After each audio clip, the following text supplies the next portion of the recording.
Hello मित्रों, मैं पराशर मुनि आज फिर से एक बीपीएससी 67वीं का टेस्ट सीरीज लेकर आया हूं, जो 10 क्वेश्चन का होता है। काफ़ी अच्छे प्रश्न होते हैं। तो चलिए इसे हम शुरू करते हैं।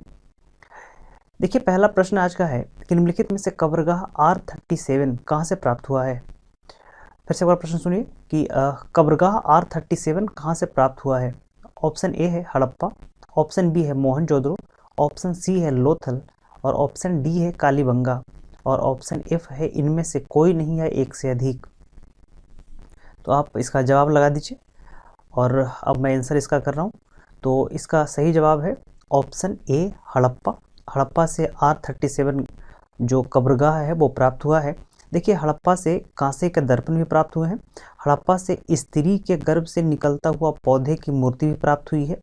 हड़प्पा से जो है अभिलेख युक्त सबसे अधिक मुहर प्राप्त हुए हैं और हड़प्पा से ही नटराज की मूर्ति भी प्राप्त हुई है। देखिए, मोहनजोदड़ो भी है, यहाँ से बहुत सारे अस्त्र प्राप्त हुए हैं, जैसे सड़कों के पक्कीकरण के साक्ष्य मोहनजोदड़ो से प्राप्त हुए हैं।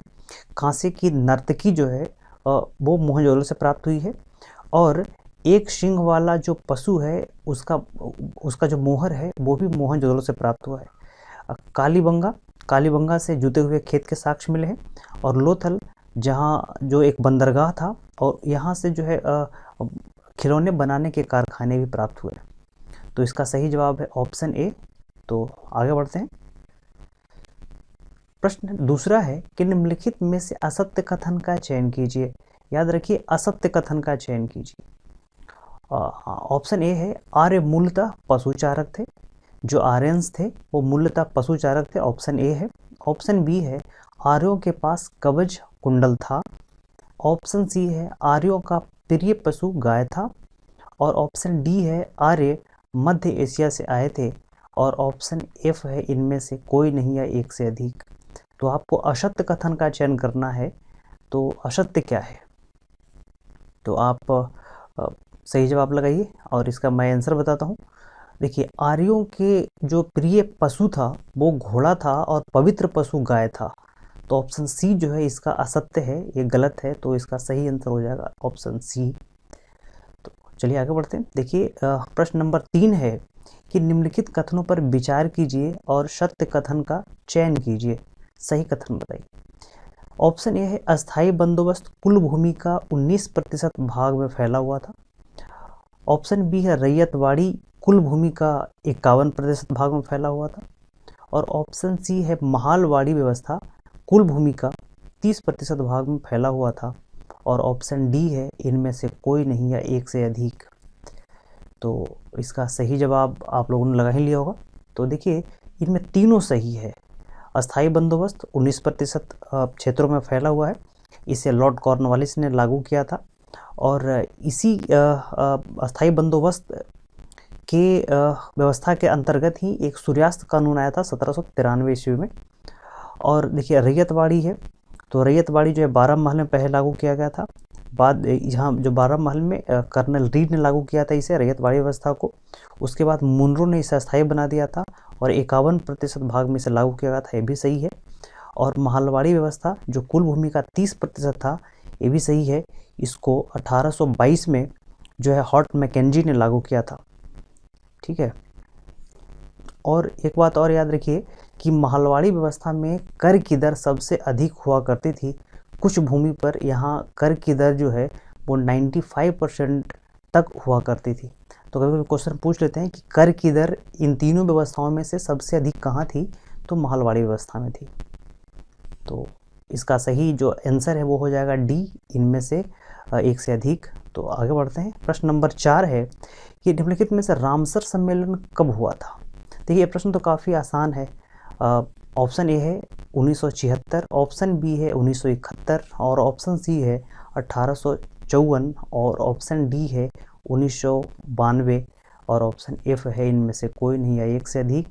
तो अधिकांश लोगों ने इसका जवाब आप लोगों ने चुन लिया होगा, ऑप्शन बी सही है। लेकिन जो है अभी जो है वर्तमान में रामसर साइट जो है वो इंडिया में 42 हो गए हैं और बिहार में जो एक साइट बना है रामसर साइट वो है कांवर झील जो बेगूसराय में है। और इससे एक जुड़ा और प्रश्न है कि भारत का सबसे बड़ा रामसर साइट जो है वो चिल्का लेक है, उड़ीसा वाला। और कौन सा ऐसा राज्य है जहाँ पर सबसे अधिक रामसर साइट है? तो वो है उत्तर प्रदेश, जहाँ पे 8 रामसर साइट हैं। और आगे भी रामसर साइट बढ़ सकते हैं, लेकिन फिलहाल तो 42 हैं, 42 रामसर साइट है इंडिया में, और बिहार में 1 रामसर साइट है। तो आगे चलिए। और ये रामसर सम्मेलन जो है वो ईरान में हुआ था 1971 में, तो इसका आंसर है बी। आगे चलते हैं। प्रश्न नंबर 5 है कि निम्नलिखित में से राज्यसभा के सभापति अपना त्याग पत्र किसे देता है? ये भी काफ़ी आसान प्रश्न है। तो ऑप्शन है राष्ट्रपति को, ए ऑप्शन राष्ट्रपति को, ऑप्शन बी लोकसभा अध्यक्ष को, और ऑप्शन सी प्रधानमंत्री को, और ऑप्शन डी है राज्यसभा के उपसभापति को, और ऑप्शन एफ है इनमें से कोई नहीं या एक से अधिक। तो आप लोगों ने सही आंसर लगा लिया होगा। तो इसका सही आंसर है ऑप्शन ए राष्ट्रपति को, क्योंकि राज्यसभा का सभापति उपराष्ट्रपति होता है, और उपराष्ट्रपति जो है वो पदेन सभापति होता है। तो अगर सभापति त्याग पत्र देता है तो त्याग पत्र सीधे राष्ट्रपति को देता है। तो आगे चलते हैं। प्रश्न 6 है कि निम्नलिखित में से नुस्खाए दिलकुशा के लेखक कौन है? नुस्खाए दिलकुशा के लेखक कौन है? ऑप्शन ए है इनायत खान, ऑप्शन बी है भीमसेन सक्सेना, और ऑप्शन सी है अब्बास खान शेरवानी, ऑप्शन डी है अबुल फजल, और ऑप्शन एफ है इनमें से कोई नहीं या एक से अधिक। तो आप लोगों ने सही आंसर लगा लिया होगा। तो इसका सही आंसर है, सही जवाब है ऑप्शन बी भीमसेन सक्सेना नुस्खाए दिलकुशा के लेखक हैं। देखिए यहाँ पर है इनायत खान, तो इनायत खान ने लिखा है शाहजहांनामा। याद रखिए कि इनायत खान ने शाहजहांनामा लिखा है। और एक है अबुल फजल, तो अबुल फजल ने लिखा है अकबरनामा, या फिर इसको कहते हैं आईने अकबरी।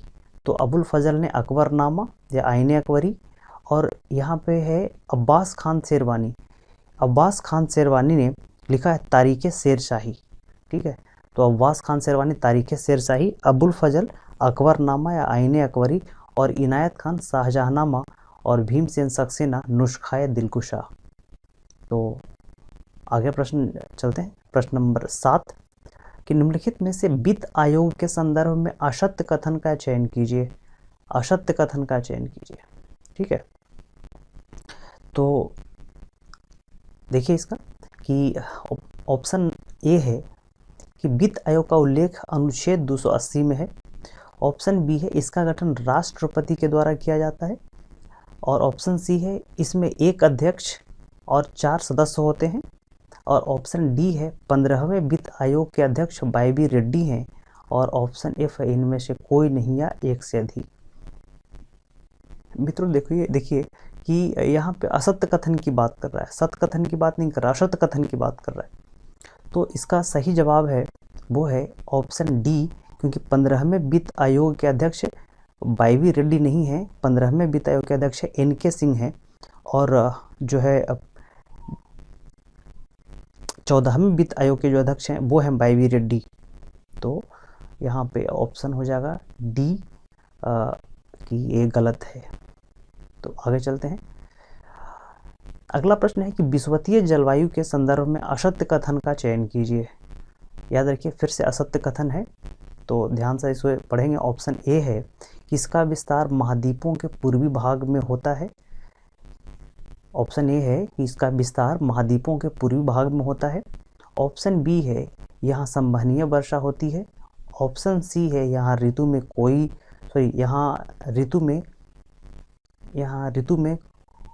कोई परिवर्तन नहीं पाई जाती। यहाँ पे परिवर्तन होना चाहिए, कोई बात नहीं, यहाँ ऋतु में कोई परिवर्तन नहीं पाई जाती। और डी ऑप्शन है यहाँ तापमान उच्च नहीं होता, और एफ ऑप्शन है इनमें से कोई नहीं या एक से अधिक। तो विषुवतीय जलवायु के संदर्भ में असत्य कथन बताइए।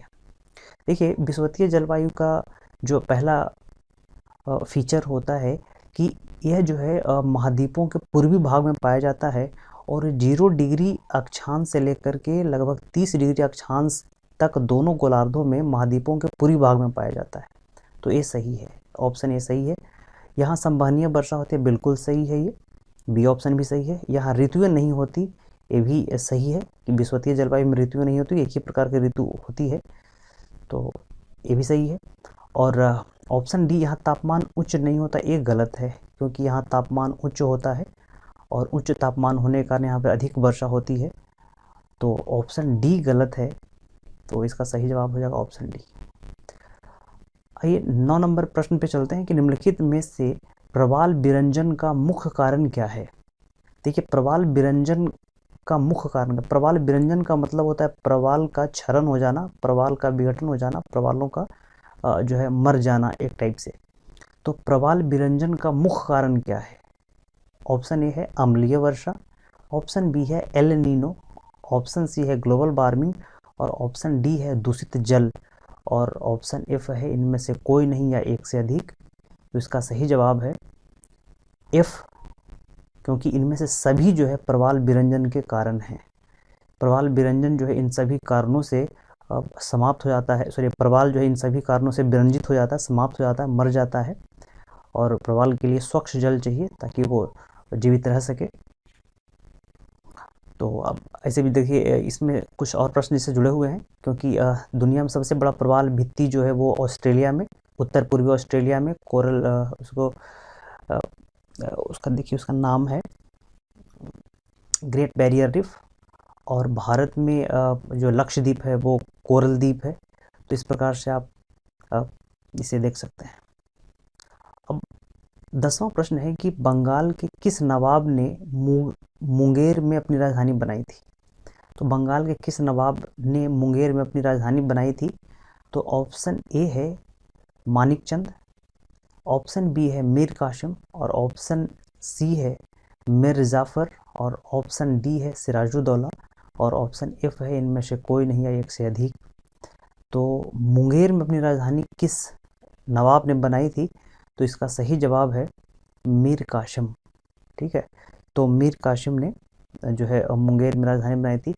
ऐसे जो बंगाल का जो राजधानी था वो था आपका मुर्शिदाबाद सिराजुद्दौला के समय, और उसके बाद मीर कासिम ने मुर्शिदाबाद से राजधानी जो है मुंगेर लेकर आया था और बाद में जो है अंग्रेज़ों ने मुंगेर से राजधानी को कलकत्ता कर दिया था। तो आज का 10 प्रश्न समाप्त होता है और फिर मिलेंगे अगले वीडियो में, तब तक के लिए धन्यवाद।